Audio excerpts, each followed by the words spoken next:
Kidney patients die at Pari as hospital waits for official opening by politicians. The 31st of August 2025. Spread the Love by Dr. Masimba Mavaza.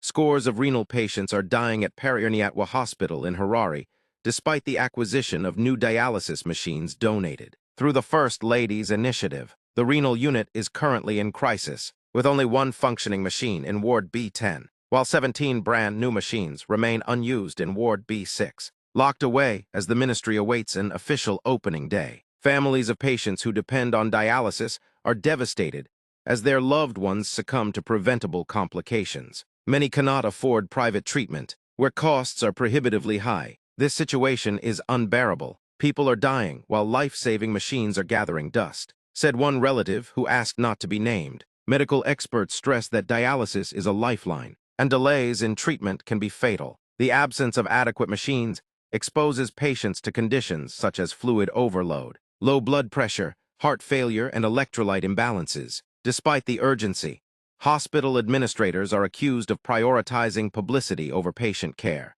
with critics questioning whether human lives are being sacrificed for ceremonial ribbon-cutting. Pari is expected to become a center of excellence in renal care once the new world-class unit, with 21 advanced dialysis machines, becomes operational. But for now, only 3 treatment sessions are being offered daily, serving a fraction of the estimated 85 patients who need dialysis each day. Zimbabwe records nearly 2,000 new kidney failure cases every year, with only about 700 patients able to access dialysis. According to the World Health Organization, kidney disease claimed 2,214 lives in Zimbabwe in 2020, accounting for 2.04% of total deaths. Critics argue these deaths are avoidable if officials prioritize healthcare over politics. As one patient's caregiver put it, "How cruel is it that machines are there, but patients must die waiting for the cameras to roll."